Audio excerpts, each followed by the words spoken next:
On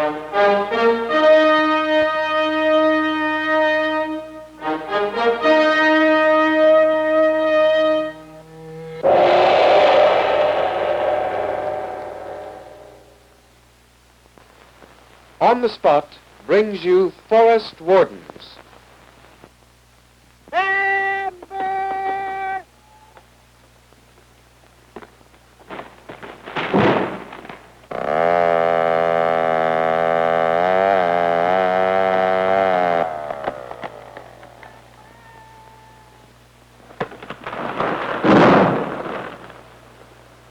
This is Fred Davis speaking to you from British Columbia, one of the many sections of the province where large-scale timber operations take place.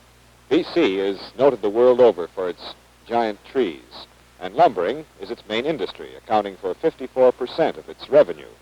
This week, our on-the-spot cameras are going to observe some of the phases connected with the forests of BC.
Transporting the huge logs from the timber stands to the nearest river is quite a job. Specially constructed mountain roads often skirt ravines, and a great deal of dexterity is required by the driver of the trailer truck.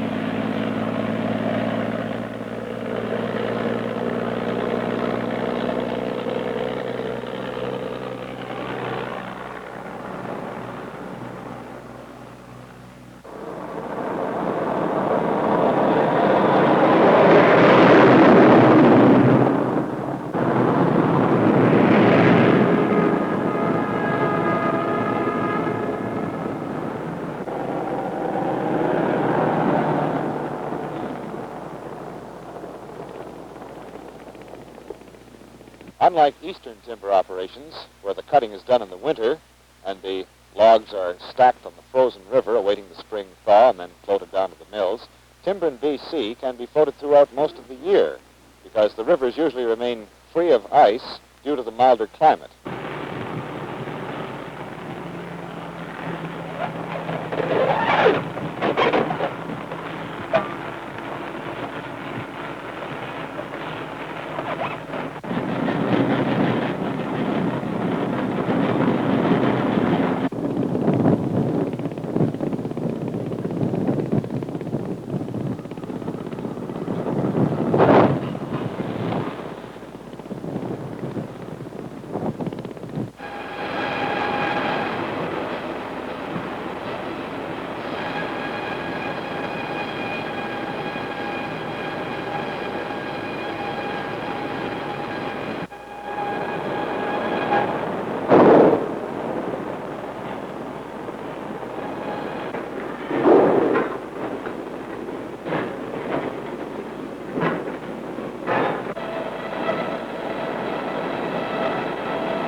more to successful lumber operations than the cutting and getting the lumber to the mills. To ensure a steady supply of this important product, protection is a vital necessity. This lookout tower is one of many located throughout British Columbia and is manned by a forest officer who keeps a constant vigil for fires. Forest conservation is very important as the wood industry affects the lives of so many Canadians. But there are numerous enemies that threaten the continual existence of the forests: tree diseases, insect outbreaks, and the greatest of all, fire. On the average, forest fires burn over 1.5 million acres of forest land in Canada every year, and this results in losses exceeding $5 million. The first step, then, in conservation is to wipe out the fire plague. We're going to talk with Alf Gann, the officer on duty in this lookout tower, to find out something about his job.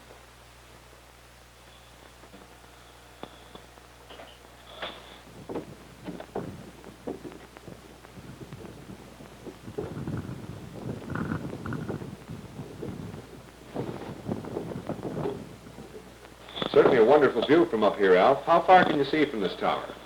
Oh, on an ordinary day, the visibility is very poor today, but on a good day, why, you can see as high as 25 or 30 miles from here. Is that an average distance for these towers? Oh, I wouldn't say so, because some of the other towers are much taller than this. They can see as high as 75 miles and spot of smoke.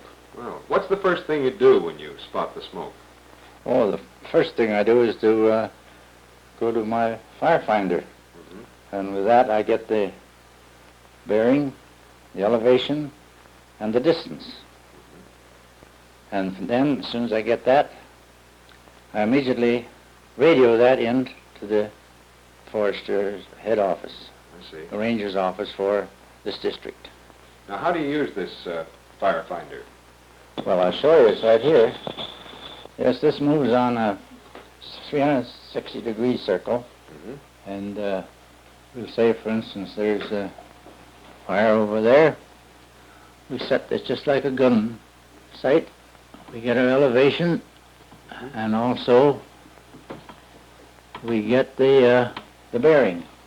Now, how do you know how far away it is? Well, we know it's on that side of that hill, so we just measure on the map from the lookout to that hill, and it gives us the distance. I see.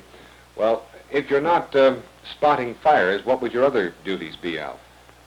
Well, we have the weather reports to turn in.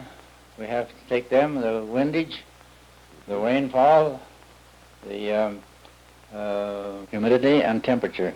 As a matter of fact, I was just going to make out my report right now. Okay, well, I won't hold you up any longer. Thank you very much, Alf.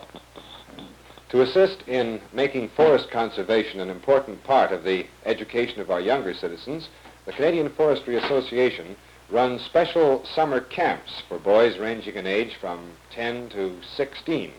Here they learn the use of firefighting equipment, tree identification, trailblazing, and in general to become competent and self-reliant woodsmen. They're called junior forest wardens and are appointed only on the recommendation of their school teachers. Thousands of junior forest wardens have graduated from these camps, and many have been credited with detecting and helping to fight forest fires.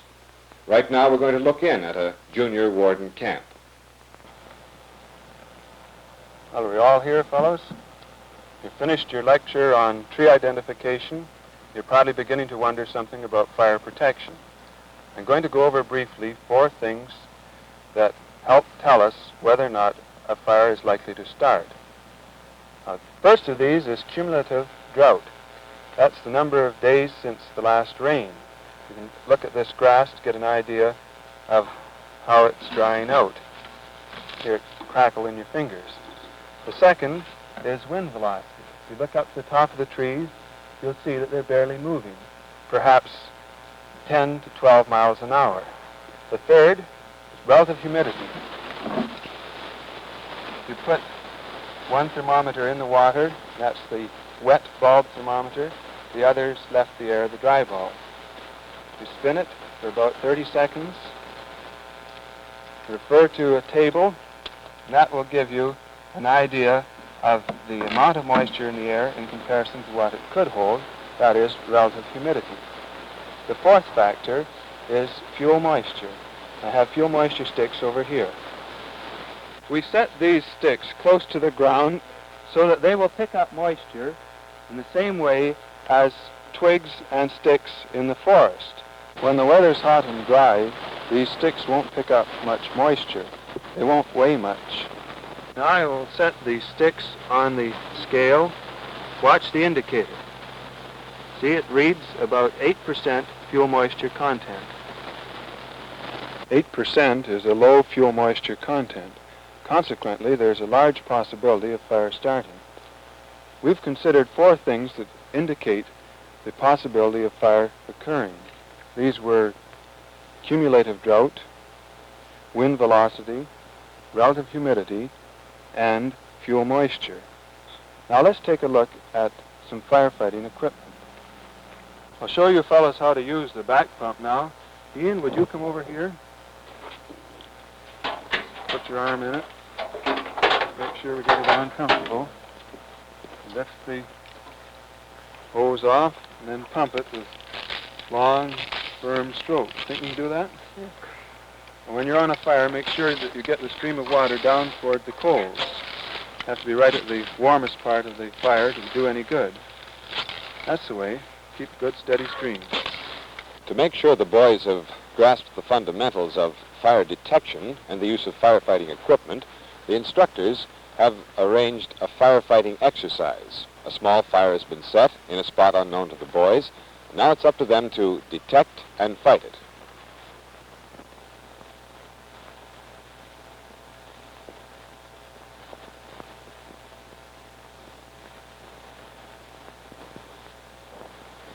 Hey, Jim, there's some smoke. Come on, let's go. Geez, the big one. We better hurry up and call him fast. Patrol number 2 reporting to headquarters. Over. Spotted a fire on Porcupine Ridge on Robson Trail.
Watch it down there.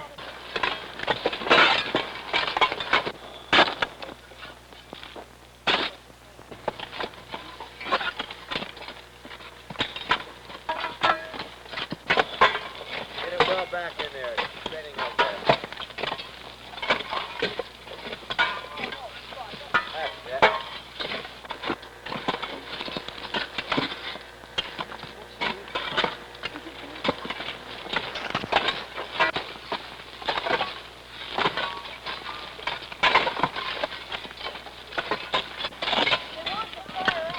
Okay, break off now.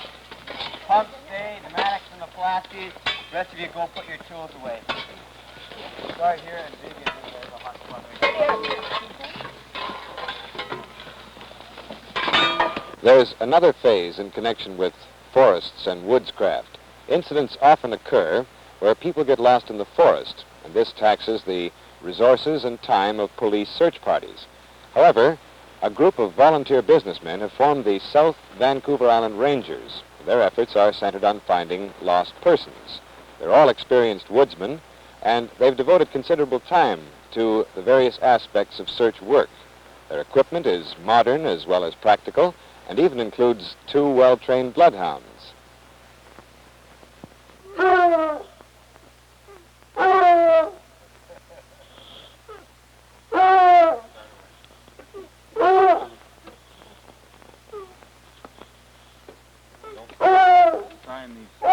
turn them in. Ray, I know you have a very efficient organization here. Do you have to call out search parties very often? Well, Fred, we've had approximately 140 call-outs during the past 8 years. 140. Well, then, would you say it was particularly easy country to get lost in? Not particularly, but there are spots on the island where if you step off the road for a matter of 50 to 100 feet, you're in very dense wilderness. Also, we feel that Vancouver Island, being a small island, hunters, who are the main ones being lost, have a tendency to not take the precautions they would in, for instance, northern BC, such as carrying a compass or taking bearings. Yes. Well, now, if someone gets lost, can just anyone call your organization and organize a search party? No, the call must come through the RCMP or municipal police. Oh, and then do you act under their orders? No, Fred. They get all the information regarding the lost person and turn it over to us, and our operational plan goes into force. Well, it would certainly appear that you have a lot of equipment required in this kind of work. Yes, although you don't see it all, Fred. We have a seaplane and 2 seagoing craft, and of course our winter equipment, which isn't here. However, I'd like to show you what is here, if you would like to. Fine. This is our field kitchen, Fred. It's equipped to feed 12 men for about 3 days, and also will sleep 6. Over here we have our field ambulance, completely equipped with oxygen equipment, blood plasma equipment, and full first aid. What about the crew with the ambulance, Ray? The crew is a registered nurse, qualified industrial first aid man, and a second first aid man. And here we have our portable stretcher. As you can see, it can be folded up in a pack, and in the field it can be brought out. All we have to do is cut a couple of poles, slide them through the canvas, through the stretchers, and it can be carried quite easily through the bush. Here we have our radio car with the 2 walkie-talkies, which are used by the search parties in the bush, keeping contact with the field headquarters, which in turn is in contact with our headquarters in Victoria. Who provides all this equipment? The equipment is all owned individually by the members and is completely voluntary as they give their own time. No remuneration whatsoever is received by the members or the organization. Now, what about this practice session you were telling me about? Well, Fred, you can see this equipment in use now, if you wish.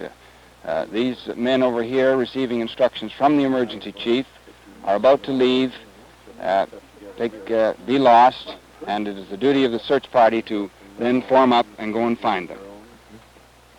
You've got about an hour now in which to position yourselves, so off you go. See you later.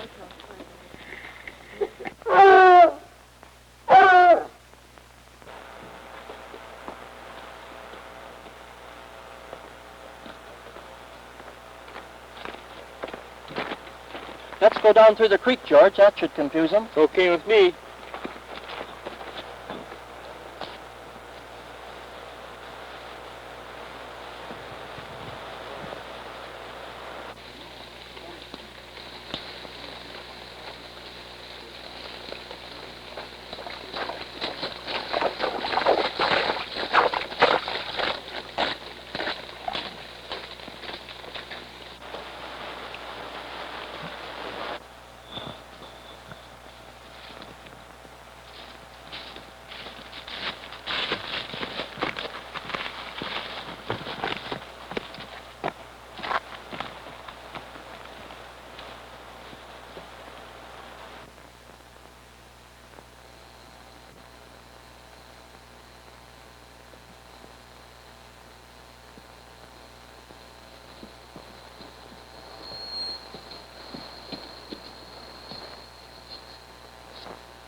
Those bushes look like a good place to hide. Is your time up? Yes, it is. That's dandy.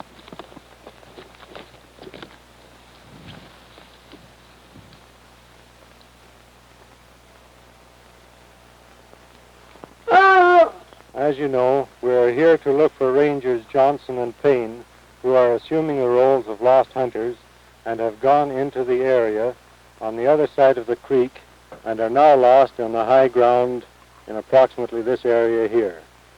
Ranger Thompson, will you look after organizing the party to follow up Ranger McAllister? Ranger McAllister, will you take the dogs over, pick up the clothing which has been left by the lost hunters, and give the dogs the scent? This is the way the dogs get the scent, Fred. You'll notice that the handler presses the hunter's article of clothing, or the lost person's article of clothing, right onto the dog's nose so that he gets the full scent.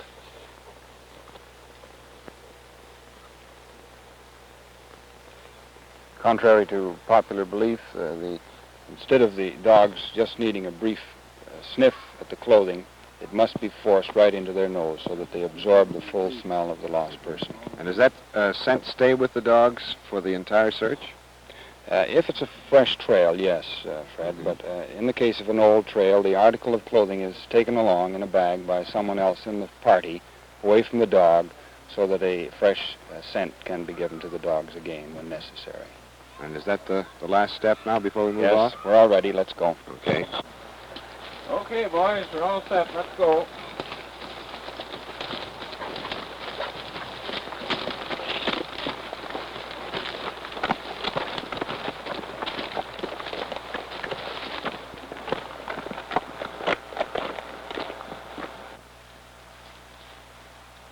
Say, Red, look at this.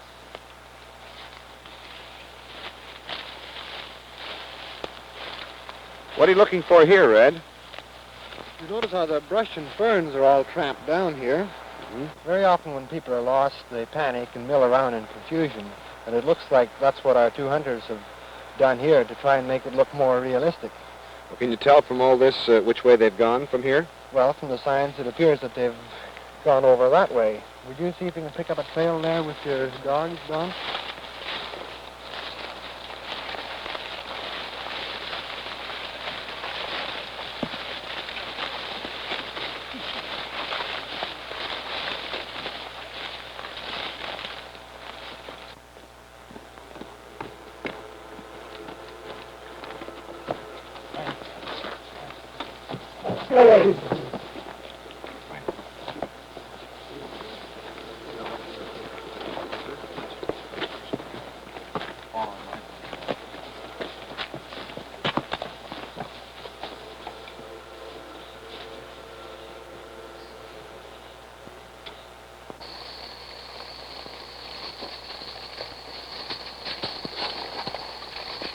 Art, it looks like we'd better split up here. Yes, I think you're right, Cal. We'd better split the party up here. Will you take the left bank and half of the party? Don, you take the right bank and the other half of the party.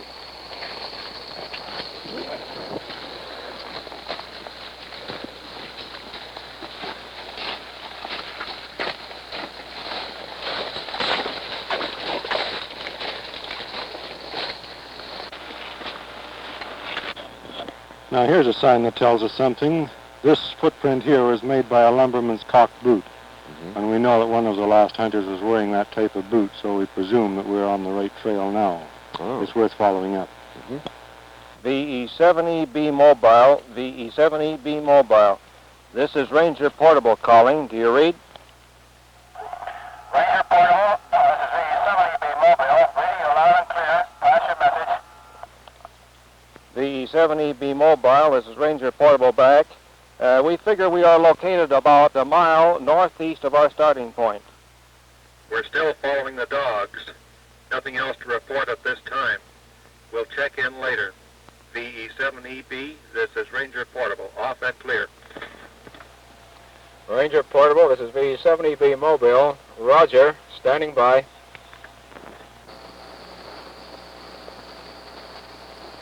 The dog seems to be confused. I think we'll give him another scent.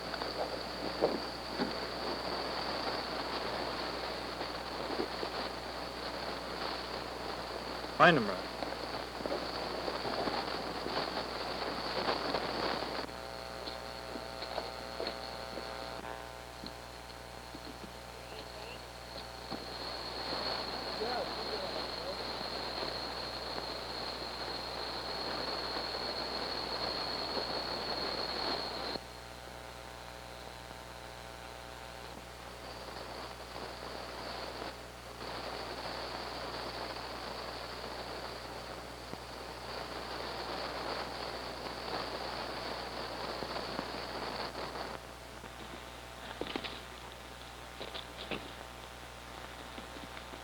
They shouldn't be very far from here. No, not for the trail, anyway. I think the dogs are far.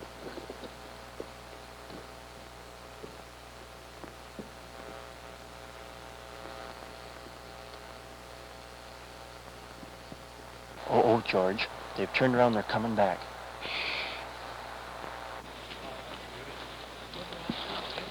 Here they are. Okay, you got it. Good play. Right. There's the boy you've been looking for, Rod. Good boy, Sir Roderick. We thought we lost you at the creek. VE7EB mobile. This is Ranger Portable right back. We have located the lost man and will be coming out shortly. Over. Ray, how do you deal with a lost man who is seriously injured in the deep wilderness? Well, Fred, there's a first aid man with every search party, and first aid is administered immediately, of course. With our equipment, we're able to evacuate a man in dense brush or over cliffs or rocky terrain or any type like that. And that is where our specially constructed stretcher comes in, as I showed you earlier. As a matter of fact, Fred, the boys are preparing that stretcher now as part of our exercise. You'll notice, Fred, the boys have the poles all cut and in place. The injured man strapped in. All that's necessary is to slip the backpacks on and they're ready to move off. The big advantage to this stretcher is the fact that the bearers have their both hands free from the bush, and also that the side carriers are adjustable so that the stretcher can be kept as level as possible on the rocky terrain and such like. You mentioned carrying an injured man over a cliff. How does that work? Well, that brings in another type of stretcher, Fred, which through a system of ropes, the man is lowered over a cliff. If it was near water, then he would, then our seaplane or our boats would be brought into it, or if it was near a logging road, he would be evacuated with the jeep, and so to our waiting ambulance. I see. Well, thanks very much, Ray. I found all this very interesting. Well, we've seen the South Vancouver Island Rangers operating a search exercise, and now we have a pretty good idea of just how efficient this group can be in locating persons lost in the bush. So with the successful conclusion of our search, we bring to a close our story on forestry. This is Fred Davis saying goodbye to you from Vancouver Island. On the Spot is a production of the National Film Board. The film was produced by Alan Stark and narrated by Fred Davis. Photography was by Don Wilder, the film editor David Mayerovitch, and the executive producer Robert Anderson.